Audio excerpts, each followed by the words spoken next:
আসসালামু আলাইকুম, সবাইকে প্রীতি ও শুভেচ্ছা। উচ্চ মাধ্যমিক হিসাব বিজ্ঞান প্রথম পত্রের প্রথম অধ্যায় হিসাব বিজ্ঞান পরিচিতি আরও একটি ক্লাসে স্বাগতম। আজকের ক্লাসে আমরা প্রথম অধ্যায়ে সৃজনশীল সমস্যার সমাধান করব।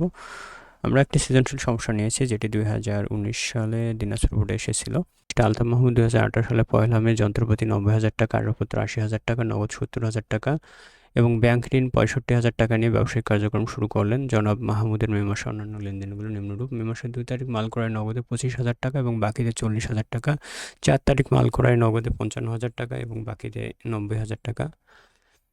মে মাসের 8 তারিখ বাকিতে আসবাবপত্র ক্রয় 56,000 টাকা। 12 তারিখ সাপ্লাইজ ক্রয় 7,000 টাকা। 15 তারিখ কর্মচারীদের বেতন দেওয়া হলো 40,000 টাকা।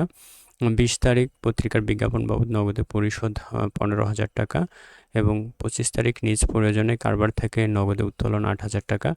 আর হচ্ছে 31 তারিখ বৈধ হিসাবের অর্থ পরিশোধ করা হলো 20,000 টাকা। আমাদের করণীয়: ক নম্বরে মিস্টার আলতাফ মাহমুদের প্রারম্ভিক মূলধনের পরিমাণ নির্ণয় করো। খ নম্বরে 2, 4, 8 এবং 20 তারিখের লেনদেনগুলোর সাথে জড়িত হিসাবসমূহের আধুনিক পদ্ধতিতে শ্রেণীবিভাগ দেখাও এবং গ নম্বরে হচ্ছে 1, 8, 12 এবং 31 তারিখের লেনদেনগুলোকে টেবুলার ছকে হিসাব সমীকরণে প্রভাব দেখাও। তাহলে আমরা ক নম্বর দিয়ে শুরু করব। আমরা জানি যে প্রারম্ভিক মূলধন নির্ণয়ের সূত্র হচ্ছে যে একটা প্রতিষ্ঠানের প্রারম্ভিক সম্পদ থেকে প্রারম্ভিক দায়ে বাদ দিলে যা পাওয়া যায় সেটি মূলত প্রারম্ভিক মূলধন, অর্থাৎ প্রারম্ভিক মূলধন সমান প্রারম্ভিক সম্পদ মাইনাস প্রারম্ভিক দায়। তো মিস্টার আলতাফ মাহমুদের প্রারম্ভিক সম্পদ ছিল, এখানে আমাদের যন্ত্রপাতি ছিল 90,000 টাকা, আসবাবপত্র হচ্ছে 80,000 টাকা এবং নগদ 70,000 টাকা। আর দায় হচ্ছে আমাদের 35,000 টাকা। তাহলে প্রারম্ভিক সম্পদ হচ্ছে যন্ত্রপাতি 90,000 টাকা, আসবাবপত্র 80,000 টাকা, নগদ 70,000 টাকা।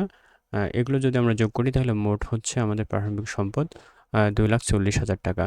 আর প্রারম্ভিক দায় হচ্ছে আমার 35,000 টাকা। তাহলে আমরা যদি প্রারম্ভিক সম্পদ থেকে প্রারম্ভিক দায় বাদ দিই তাহলে হচ্ছে আমার প্রারম্ভিক মূলধন হচ্ছে 2,05,000 টাকা। এবার খ নম্বর প্রশ্নের সমাধান করবো আমরা। 2, 4, 20 এবং 25 তারিখের লেনদেনের সাথে জড়িত হিসাবসমূহের আধুনিক পদ্ধতিতে শ্রেণীবিভাগ দেখাও। 2 তারিখে যে লেনদেন দেওয়া আছে মাল ক্রয় নগদে 25,000 টাকা এবং বাকিতে 40,000 টাকা। এই লেনদেনের মধ্যে যে হিসাব অন্তর্ভুক্ত আছে ক্রয় হিসাব, নগদান হিসাব এবং আমরা জানি যে বাকিতে যদি আমরা মাল ক্রয় করি তাহলে আমাদের পদ হিসাব তৈরি হয়। তাই এখানে আরেকটি হিসাব আছে, সেটি হচ্ছে পদ হিসাব। এবং আমরা জানি যে ক্রয় যেহেতু আমাদের জন্য হচ্ছে ব্যয়, তাই এটি হচ্ছে ব্যয় হিসাব এবং নগদ টাকা আমাদের জন্য সম্পদ হিসাবে বিবেচিত হয়, তাই এটি সম্পদ হিসাব। এবং বাকিতে ক্রয় করলে আমাদের যেহেতু দায় তৈরি হয় পদ হিসাব, তাই এটি দায় হিসাব।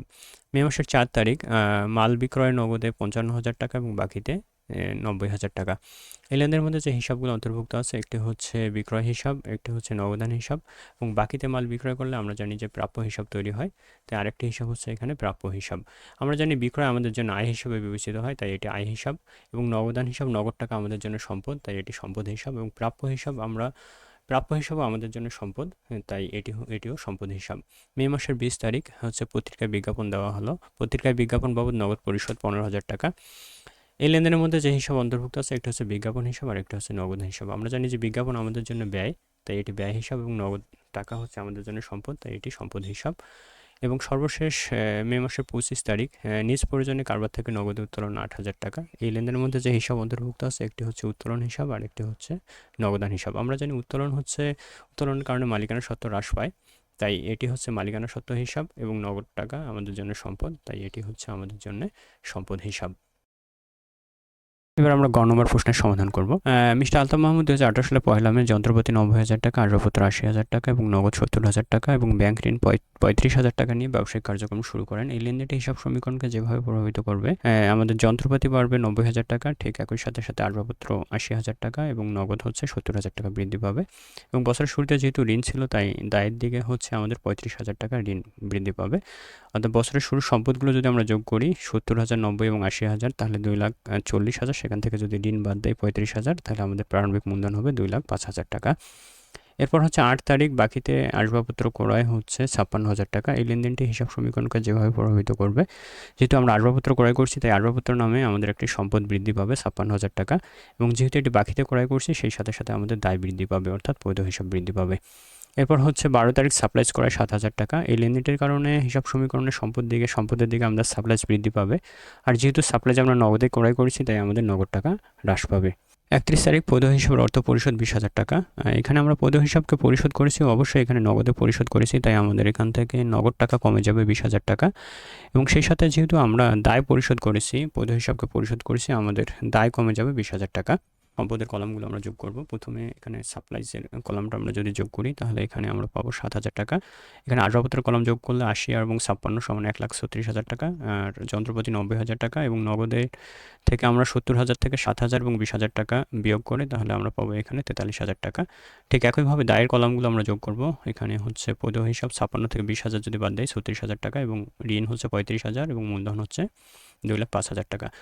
এখন যদি আমরা দায়গুলো যোগ করি, সবগুলো দায় যোগ করলে মোট দায় হবে 2,76,000 টাকা এবং একই সাথে সাথে আমাদের মোট সম্পদও হবে 2,76,000 টাকা। অর্থাৎ মোট সম্পদ এবং মোট দায় যদি সমান হয় তাহলে আমরা ধরে নেব আমাদের অঙ্কটি। এখানে আমরা যে ধরনের অঙ্কটি সমাধান করলাম ঠিক হুবহু একটি অঙ্ক অনুশীলনের জন্য দেওয়া আছে। জনাব রফিকুল ইসলাম 2023 সালের 1 জুলাই নিম্নোক্ত সম্পদ ও দায় নিয়ে ব্যবসা শুরু করেন। জমি ও দালান 4,50,000 টাকা, যন্ত্রপাতি 1,20,000 টাকা, আসবাবপত্র 60,000 টাকা, নগদ 80,000 টাকা এবং ব্যাংক ঋণ 1,50,000 টাকা। জুলাই মাসে তার অন্যান্য লেনদেনগুলো ছিল নিম্নরূপ: জুলাই মাসের 3 তারিখে নগদে মাল ক্রয় 35,000 টাকা এবং বাকিতে 45,000 টাকা। জুলাইয়ের 5 তারিখ নগদে মাল বিক্রয় 70,000 টাকা এবং বাকিতে 80,000 টাকা। 7 তারিখ হচ্ছে বাকিতে যন্ত্রপাতি ক্রয় 40,000 টাকা। 10 তারিখ অফিস সাপ্লাইজ ক্রয় 5,000 টাকা। 15 তারিখ কর্মচারীদের বেতন দেওয়া হলো 25,000 টাকা। জুলাই 18 বিজ্ঞাপন বাবদ নগদে পরিশোধ 10,000 টাকা। 22 তারিখ নিজের প্রয়োজনে নগদে উত্তোলন 12,000 টাকা এবং 28 তারিখ পৈধ হিসাবের অর্থ পরিশোধ 30,000 টাকা। ক নম্বর করণীয় হচ্ছে জনাব রফিকুল ইসলামের প্রারম্ভিক মূলধনের পরিমাণ নির্ণয় করো। খ নম্বর হচ্ছে 3, 5 এবং 8 এবং 22 তারিখের লেনদেনগুলোর সাথে জড়িত হিসাবগুলোর আধুনিক পদ্ধতিতে শ্রেণীবিভাগ দেখাও। এবং গ নম্বর হচ্ছে 1, 7 এবং 10 এবং 28 তারিখের লেনদেনগুলো টেবুলার ছকে হিসাব সমীকরণের উপর প্রভাব দেখাও। আমি যে ধরনের অঙ্কটি সমাধান করলাম, দিনাজপুর বোর্ডে 2022 সালে ঠিক এরকম আরেকটি অঙ্ক এসেছিল। জনাব খোকন 2021 সালে 1 জানুয়ারি তারিখে নগদ 40,000 টাকা এবং 10,000 টাকার খুচরা যন্ত্রাংশ নিয়ে একটি মোবাইল সার্ভিসিং সেন্টার নামে প্রতিষ্ঠান আরম্ভ করেন। উক্ত মাসে তার প্রতিষ্ঠানের নিম্নোক্ত লেনদেনগুলো সংঘটিত হয়: জানুয়ারির 2 তারিখ দোকান ভাড়া বাবদ নগদ 4,000 টাকা প্রদান করেন। জানুয়ারির 10 তারিখ জনাব খোকন একটি মেশিন ক্রয় করেন 5,000 টাকা, যার মধ্যে 20,000 টাকা নগদে প্রদান করেন এবং অবশিষ্ট টাকার জন্য একটি পদীয় নোটে স্বীকৃতি দেন। জানুয়ারির 15 তারিখ তিনি 1 বছর বিমা প্রিমিয়াম বাবদ নগদে 2,400 টাকা প্রদান করেন। 18 তারিখ পত্রিকায় বিজ্ঞাপন প্রদান করেন 2,000 টাকা, যা এখনও পরিশোধ করা হয়নি। 31 তারিখ মোবাইল সেবা বাবদ এ মাসে 24,000 টাকা পাওয়া গেল। ক নম্বর হচ্ছে প্রারম্ভিক মূলধনের পরিমাণ নির্ণয় করো।